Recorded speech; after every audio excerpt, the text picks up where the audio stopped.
जय हिंद। एक बार फिर से आप सभी का स्वागत है टेंस के एक धमाकेदार क्लास में। ठीक, ये क्लास होने वाली है वो टेंस का होने वाला है। ठीक है, यदि आपका टेंस एकदम जड़ से कमज़ोर है तो ये क्लासेस आपके फाउंडेशन को एकदम न्यू को मजबूत बना देगा। ठीक है, तो स्टार्ट करते हैं क्लास टेंस का। ठीक, तो स्टार्टिंग में है टेंस की जो स्पेलिंग होती है वो होती है TENS। टेंस को हिंदी में हम क्या कहते हैं? काल कहते हैं। ठीक, इसका जो डिफिनेशन होता है वो होता है क्रिया के रूप को काल कहते हैं। हिंदी में डिफिनेशन इसको आप बनाएंगे तो कहेंगे कि क्रिया के रूप को काल कहते हैं। इंग्लिश जो डिफिनेशन होता है कि the form of the verb is called tense, यानी कि क्रिया के रूप को काल कहते हैं।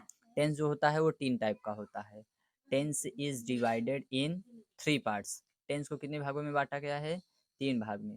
जो इसका फर्स्ट भाग होता है उसको कहते हैं हम प्रेजेंट टेंस। कौन सा टेंस? Present tense. हिंदी में इसको हम वर्तमान काल कहते हैं। कौन सा काल? वर्तमान काल। दूसरा जो होता है वो होता है पास्ट टेंस। हिंदी में इसको हम कहते हैं भूतकाल। ठीक है, और थर्ड और लास्ट जो होता है वो होता है फ्यूचर टेंस। हिंदी में इसको हम क्या कहते हैं? भविष्य काल। ठीक, तो टेंस जो होता है वो तीन प्रकार का होता है। पहला टेंस होता है प्रेजेंट टेंस, दूसरा होता है पास्ट टेंस, और तीसरा जो होता है वो होता है फ्यूचर टेंस, वर्तमान काल, भूतकाल और भविष्य काल। तो tense is divided in three parts. ठीक है, अब हर एक टेंस का जो होता है ना, each tense is divided in four parts. हर एक टेंस चार भागों में बांटा गया है। कितना? चार चार भागों में। जैसे कि प्रेजेंट टेंस जो है वो चार भागों में बांटा गया है। पास्ट टेंस ये भी चार भागों में बांटा गया है। फ्यूचर टेंस ये भी चार भागों में बांटा गया है। ठीक, तो प्रेजेंट टेंस चार भागों में बांटा गया है, पास्ट टेंस चार भागों में बांटा गया है, और फ्यूचर टेंस तो चार चार आठ और चार 12, यानी कि टोटल आपको कितने टेंसों का अध्ययन करना है? 12 टेंसों का। जो चारों भाग होते हैं वो इस प्रकार हैं। पहला जो होता है उसे कहते हैं हम इंडिफिनिट। इंडिफिनिट को हिंदी में कहते हैं अनिश्चित। ठीक, दूसरा जो होता है वो कॉन्टिन्यूअस होता है, CONTINUOUS। कॉन्टिन्यूअस को हिंदी में हम निरंतर कहते हैं या लगातार आप कह सकते हैं। तीसरा जो होता है वो परफेक्ट होता है, PERFECT। परफेक्ट को हिंदी में हम सब पूर्ण कहते हैं। ठीक, और चौथा जो होता है वो होता है perfect continuous, PERFECT। Perfect CONTINUOUS। Perfect continuous को हिंदी में हम पूर्ण निरंतर कहते हैं। ठीक, तो ये हर एक टेंस का चार चार भाग है। पहले भाग को इंडिफिनिट कहते हैं, दूसरे को कॉन्टिन्यूअस कहते हैं, तीसरे को परफेक्ट कहते हैं, और चौथे को परफेक्ट कॉन्टिन्यूअस कहते हैं। ठीक, जैसे प्रेजेंट टेंस है ना, तो present indefinite tense, present continuous tense, present perfect tense, और प्रेजेंट परफेक्ट कॉन्टिन्यूअस टेंस। इसी तरीके से पास्ट का भी बनेगा, past indefinite tense, past continuous tense, past perfect tense, और past perfect continuous tense. Hindi आप उसका बनाते जाइएगा। तीसरा जो है वो है फ्यूचर टेंस। ठीक है, तो फ्यूचर का भी चार भाग होगा। पहला क्या हो जाएगा? Future indefinite tense, future continuous tense, future perfect tense, और फ्यूचर परफेक्ट कॉन्टिन्यूअस टेंस। ठीक, टेंस के इस जबरदस्त क्लास में हम चलते हैं पहले टेंस को स्टार्ट करने। कौन सा टेंस?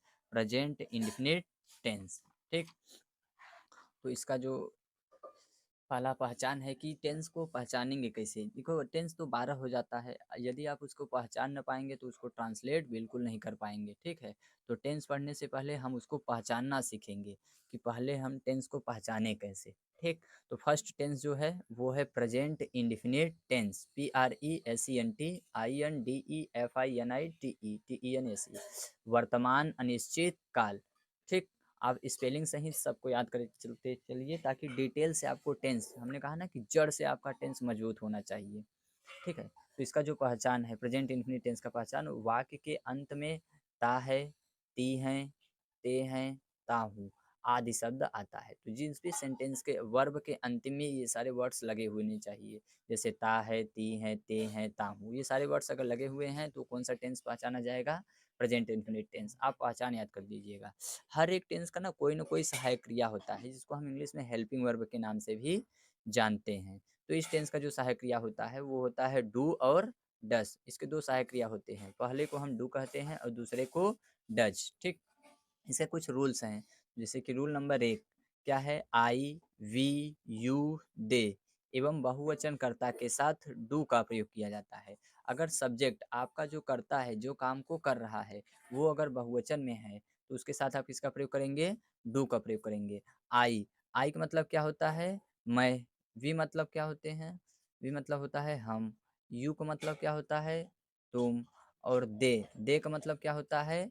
वे। ठीक है, आप याद कर लीजिएगा यदि याद ना हो तो। इन सब कर्ताओं के साथ आप इसका प्रयोग करेंगे, डू का प्रयोग करते हैं। रूल नंबर नेक्स्ट और दूसरा, ही, सी, इट और नेम के साथ, नेम एवं एक वचन कर्ता के साथ डज का प्रयोग करता है, किया जाता है। ठीक है, यदि कर्ता ही है, यदि कर्ता सी है, इट है, नेम और कोई भी एक वचन कर्ता आ जाए, ब्रह्मांड का कोई भी एक वचन करता है, सबके साथ आप इसका प्रयोग करेंगे, डज का प्रयोग करेंगे।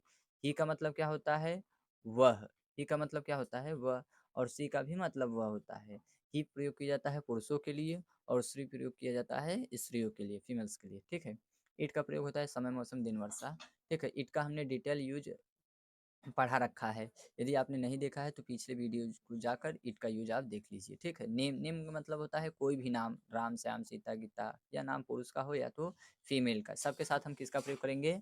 डच का ही प्रयोग करेंगे। ठीक है, नेक्स्ट रूल है रूल नंबर 3, कि साधारण वाक्यों में सहायक क्रिया का प्रयोग नहीं किया जाता है। ध्यान रखिएगा, यदि वाक्य सिंपल सेंटेंस में है तो हम न तो डू का प्रयोग करेंगे और न ही डच का प्रयोग करेंगे। तो प्रयोग किसका करेंगे?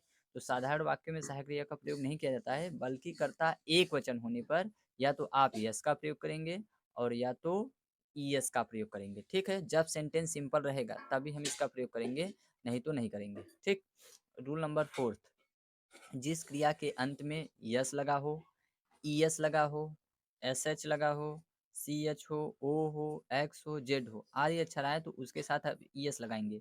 बाकी सभी कर्ताओं के साथ यस का प्रयोग किया जाता है। ठीक है, याद रखिएगा, यस या ईएस लगाने के जो कंडीशन होते हैं, वो कंडीशन नंबर 1 क्या हो कि कर्ता हमारा एक वचन होना चाहिए, सब्जेक्ट क्या हो? एक वचन हो, और दूसरी बात सेंटेंस जो होता है, वाक्य, वो साधारण का होना चाहिए। दो कंडीशन है यस या यस लगने के। पहला नंबर की सेंटेंस हमारा सिंपल होना चाहिए, और दूसरा जो होता है वो कर्ता क्या हो? एक वचन होना चाहिए। और तो उसमें हम तो यस का प्रयोग करेंगे या तो ईएस का प्रयोग करेंगे। ईएस कब लगाएंगे? जब वर्ब का अंतिम अक्षर यस हो या डबल एस हो, सी एच हो, एस एच हो, ओ एक्स जेड, इसमें से कुछ भी आ जाए तो आप यस लगाएंगे, और ना आए तो छाप दीजिएगा क्या? यस। ठीक, आई होप यहाँ तक आपको समझ में आ गया होगा। तो चलिए स्टार्ट करते हैं ट्रांसलेशन को। और सबसे पहले हम सीखेंगे टेंस का क्या स्ट्रक्चर, एक संरचना की टेंस किस तरीके से सॉल्व किया जाएगा। तो किसी भी ट्रांसलेशन में आप सबसे पहले किसका प्रयोग करेंगे? सब्जेक्ट का प्रयोग करेंगे। किसका? सब्जेक्ट। उसके बाद हमें वर्ब रखना है, और वर्ब का कौन सा फॉर्म होना चाहिए? First form. कौन सा फॉर्म? First form. और अगर सिंपल सेंटेंस और एक वचन करता है तो आप यस या ईएस का प्रयोग करेंगे, अगर नहीं है तो छोड़ दीजिएगा, और उसके बाद जो सेंटेंस के एक्स्ट्रा पार्ट्स होंगे उसको रख दीजिएगा। ठीक, तो चलिए पहला ट्रांसलेशन क्या है कि मैं विद्यालय जाता हूँ। तो सबसे पहले आप किसके अंग्रेजी लिखेंगे? मैं का। देखिए ये सारे सेंटेंस कैसे हैं? सिंपल सेंटेंस हैं। जिस वाक्य में नहीं शब्द ना लिखा हो, क्या, क्यों, कब, कैसे, ये सब कुछ ना लिखा हो, वो सारे सेंटेंस साधारण वाक्य होते हैं। और हमने पिछले नियम में सिखाया है कि साधारण वाक्यों के साथ न तो डू का प्रयोग किया जाएगा और न ही डज का प्रयोग किया जाएगा, सिर्फ यस या यस लगेगा, वो भी तब जब सब्जेक्ट हमारा क्या हो? एक वचन। तो फर्स्ट ट्रांसलेशन क्या है कि मैं विद्यालय जाता हूँ, तो इसमें सबसे पहले किसको रखेंगे? एस मतलब होता है सब्जेक्ट, तो मैं का अंग्रेजी क्या होता है? आई। उसके बाद आप किसका प्रयोग करेंगे? गो, जाना, वर्ब का। तो आई गो, जी ओ, गो टू विद्यालय। विद्यालय की स्पेलिंग क्या होती है? SCH, देखिए इसमें टू का प्रयोग क्यों किया गया है? क्योंकि मैं यानी कि सब्जेक्ट और विद्यालय में कनेक्शन है, तो जब भी जुड़ने का भाव हो तो उसके लिए हम टू का प्रयोग करते हैं, और अलग होने का भाव होता है तो उसके लिए हम फ्रॉम का प्रयोग किया जाता है। ठीक, तो मैं विद्यालय जाता हूँ, आई गो टू स्कूल, इसका ट्रांसलेशन कंप्लीट हो गया। नेक्स्ट है वह रोता है। तो वह रोता है, इस सेंस से आपको क्या लग रहा है? लड़की रो रही है कि लड़का? वह रोता है मतलब लड़का रो रहा है, तो वह की अंग्रेजी क्या होगी? ही होगा। अगर लड़की होती कि वह रोती है, तब यहाँ हम सी का प्रयोग करते हैं। ठीक है, तो ही। उसके बाद रोना का अंग्रेजी क्या होता है? WEEP। ठीक है, ही वीप। अब देखिए ये सिंपल सेंटेंस है, और कर्ता भी हमारा क्या है? एक वचन में है, यानी कि इसके वर्ब में यस या ईएस लगेगा। लेकिन प्रॉब्लम ये है कि यस लगाएं कि ईएस लगाएं। तो देखिए इसका अंतिम अक्षर क्या है, पी है। तो देखिए हमने जो रूल्स लिखवाया हुआ है इसमें यस है, डबल यस है, एस एच है, सी एच है, ओ है, एक्स है, जेड है, कहीं पी का जिक्र नहीं किया गया है ना। तो इसके साथ हम ई एस का प्रयोग ना करके किसका लगाएंगे, एस का प्रयोग। ट्रांसलेशन से आप समझ में आ रहा होगा ई एस लगेगा कि ई एस लगेगा, ठीक है। यदि अंतिम अक्षर S double S C H O X Z आए तभी आप ई एस का प्रयोग करेंगे, नहीं तो हम एस लगा देंगे, ठीक। नेक्स्ट है वे खेलते हैं। वे की अंग्रेजी क्या होती है, टी एच ई वाई, दे। देखिए सिंपल सेंटेंस है तो सहायक क्रिया तो भूल जाइए, लेकिन कर्ता इसका क्या है, बहुवचन, तो इसमें यस या यस को भी भूलिए। तो खेलना की अंग्रेजी क्या होगी, सब्जेक्ट के बाद हम वर्ब रखेंगे। खेलने की स्पेलिंग होती है play, P L A Y. तो वे खेलते हैं, दे प्ले। हमारा ट्रांसलेशन कंप्लीट हो गया। नेक्स्ट है हम गाना गाते हैं। तो हम की अंग्रेजी क्या होती है, वी, डब्ल्यू ई, वी। अब गाना की क्या होती है, sing, S I N G, we sing a song, S O N G, we sing a song. हम गाना गाते हैं, ध्यान से समझिएगा। कर्ता इसका क्या है, बहुवचन है, तो इसमें न तो एस का प्रयोग किया जाएगा और न ही ई एस। देखिए दो कंडीशन होते हैं यस या ई एस का प्रयोग करने का, एक तो सेंटेंस हमारा सिंपल होना चाहिए और दूसरा कर्ता एक वचन होना चाहिए। ये सेंटेंस तो सिंपल है लेकिन कर्ता इसका क्या है, बहुवचन, न तो यस लगाएंगे और न ही यस, और हमारा ट्रांसलेशन लाजवाब तरीके का तैयार है। नेक्स्ट है मैं नाश्ता करता हूँ। तो सबसे पहले मैं की अंग्रेजी आई, ठीक है। अब आप इसका इट भी कर सकते हैं या टेक का भी प्रयोग कर सकते हैं, टी ए के ई, आई टेक। नाश्ता का क्या होता है, breakfast, B R E A K F A S T, I take breakfast, ठीक है। बहुत सारे बच्चे कह रहे हैं कि टेक क्यों लगाए हैं आप, ठीक है। तो नाश्ता करना, कोई भी चीज़ अगर आराम से आप खा पी रहे हैं ना, तो उसके लिए हम किसका प्रयोग करेंगे, टेक का प्रयोग। अब वही फटाफट फटाफट दोनों हाथों से खा रहे हैं ना, तो आप इट लगा सकते हैं, नो प्रॉब्लम, ठीक।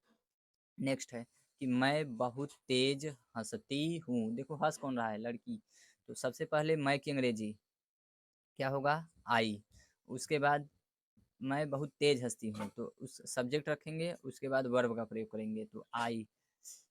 हंसना का अंग्रेजी laugh, L A U G H, I laugh. अब बहुत तेज एडजेक्टिव है, छाप दो, I laugh very, V E R Y, very. और तेज का होगा यहाँ क्या, loudly, L O U D L Y. देखिए लाउडली है, फास्ट का प्रयोग नहीं करेंगे क्योंकि वर्ड्स का प्रयोग कर रहे हैं, रनिंग वनिंग दौड़ने के लिए हम फास्ट वर्ड का प्रयोग करते हैं, ठीक है। इसमें हम लाउडली का प्रयोग करेंगे, तो आई लाफ वेरी लाउडली, मैं बहुत तेज हंसती हूँ, ठीक है। नेक्स्ट है वे सेब खाते हैं। तो सबसे पहले वे की अंग्रेजी, वे की स्पेलिंग क्या होगी, टी एच ई वाई, दे। अब उसके बाद खाने की अंग्रेजी क्या लिखेंगे, ई ए टी। यस या यस लगाएंगे नहीं, क्योंकि इसका सेंटेंस तो एक वचन है लेकिन कर्ता क्या है, बहुवचन, तो कर्ता भी एक वचन होना चाहिए तभी यस या यस लगेगा, ठीक। दे ईट, सेब की spelling A double P L E S, they eats apples, वे सेब खाते हैं। नेक्स्ट और लास्ट ट्रांसलेशन है इस वीडियो का, ठीक है, कि मोहन क्रिकेट खेलता है। तो सबसे पहले आप किसकी स्पेलिंग लिखेंगे, मोहन की, ठीक है, मोहन। उसके बाद खेलना का प्ले।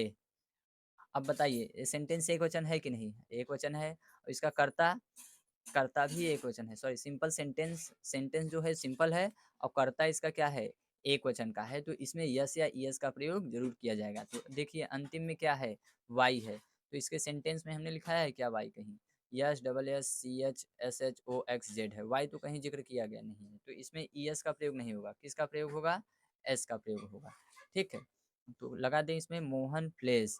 अब मोहन भैया क्या खेल रहे हैं, क्रिकेट, सी आर आई सी के E T, Mohan pledge cricket, Mohan cricket खेलता है, ठीक है। तो इसका जो निगेटिव और इंट्रोगेटिव सेंटेंस है वो हम पार्ट 2 वीडियो में लाएंगे। आप इन सारे नियम्स का और ट्रांसलेशन का रिवाइज कर लीजिएगा ताकि इतना सेंटेंस आपको प्रिपेयर्ड हो जाना चाहिए, ताकि पार्ट 2 आपको और भी बेहतरीन ढंग से समझ में आए, ठीक है। मिलते हैं नेक्स्ट वीडियो में, तब तक के लिए धन्यवाद।